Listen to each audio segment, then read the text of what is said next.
இனி 10th 12th mark sheet சேதமடைந்தாலும் காணாமல் போச்சுனாலும் கவலை இல்லை. நம் மதிப்பையும் நம்முடைய படிப்பின் திறமையையும் வெளிக்காட்டக்கூடிய ஒரு முக்கிய சான்றிதழாக பார்க்கப்படுவது நாம் 10 மற்றும் 12ஆம் வகுப்பில் பெறும் மதிப்பெண்கள். அந்த மதிப்பெண்களே நமது அடுத்தடுத்த படிப்பிற்கான நிலைக்கு நம்மளை கொண்டு செல்கிறது.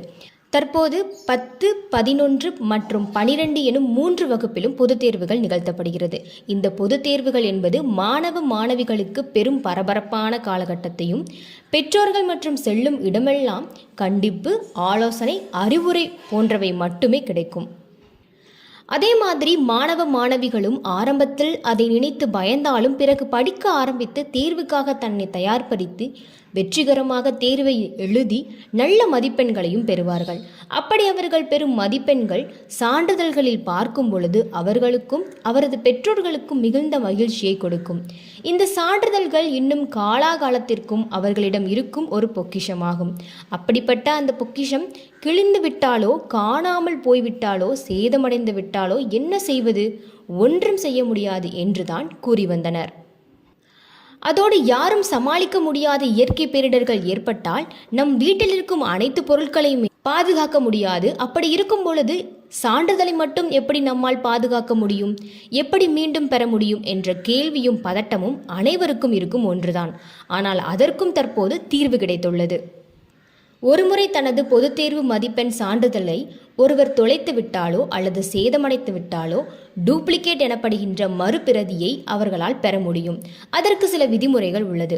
முதலில் மதிப்பெண் சான்றிதழின் 2ஆம் படி வேண்டின் விண்ணப்பத்தினை பூர்த்தி செய்து வருவாய்த்துறை அலுவலரிடமிருந்து விண்ணப்பதாரருக்கு வழங்கப்பட்ட அசல் மதிப்பெண் சான்றிதழ் மீள திரும்ப பெற வாய்ப்பின்றி இழக்கப்பட்டது என சான்றிதழ் பெற்று 2ஆம் படி கட்டணம் செலுத்திய கருவூல செலுத்த சீட்டுடன் மாணவர் கடைசியாக பயின்ற பள்ளியில் தலைமை ஆசிரியர் மூலம் சம்பந்தப்பட்ட மாவட்ட கல்வி அலுவலருக்கு சமர்ப்பித்தல் வேண்டும்.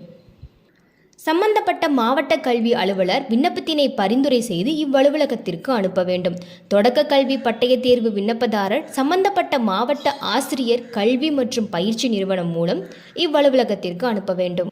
தனி தேர்வர்கள் விண்ணப்பத்தினை பூர்த்தி செய்து வருவாய்த்துறை அலுவலரிடமிருந்து விண்ணப்பதாரருக்கு வழங்கப்பட்ட அசல் மதிப்பெண் சான்றிதழ் மீள திரும்ப பெற வாய்ப்பின்றி இழக்கப்பட்டது என சான்றிதழ் பெற்று 2ஆம் படி கட்டணம் செலுத்திய கருவூல செலுத்த சீட்டுடன் அருகிலுள்ள பள்ளி தலைமை ஆசிரியரிடம் அத்தாட்சி சான்றிதழ் பெற்று அரசு தேர்வுகள் இயக்கத்தில் சமர்ப்பிக்க வேண்டும்.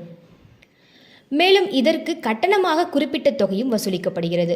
முதல் முறையாக 2ஆம் படி கோரி விண்ணப்பிப்பவர்கள் 505 ரூபாயையும், 2வது முறையாக அதாவது 3ஆம் படி விண்ணப்பிப்பவர்கள் 755 ரூபாயையும் கட்டணமாக செலுத்த வேண்டும். அதோடு ஒருவர் தனது மதிப்பெண் சான்றிதழை இழந்த பொழுது யாரிடம் அணுகி மறுபிரதியை பெற வேண்டும் என்றால் 10ஆம் வகுப்பு தொடக்க கல்வி பட்டய தேர்வு சான்றிதழ் என்றால் இணை இயக்குநரிடமும், ஆங்கிலோ இந்தியன் மெட்ரிக் சான்றிதழ் என்றால் கூடுதல் செயலாளரிடமும், மேல்நிலை தேர்வு சான்றிதழ் என்றால் இணை இயக்குநரிடமும், தொழில்நுட்ப தேர்வு சான்றிதழ் என்றால் கூடுதல் செயலாளரிடமும், 8ஆம் வகுப்பு தேர்வு என்றால் கூடுதல் செயலாளரிடமும் பெற வேண்டும். இப்படி ஒவ்வொரு நிலைக்கும் ஒவ்வொரு அலுவலகரையும் அணுக வேண்டும். இது மட்டுமின்றி பள்ளி கல்வித்துறையின் அதிகாரப்பூர்வ இணையதளத்தின் மூலம் இவற்றை விண்ணப்பித்துக் கொள்ளலாம் என்றும் கூறப்படுகிறது.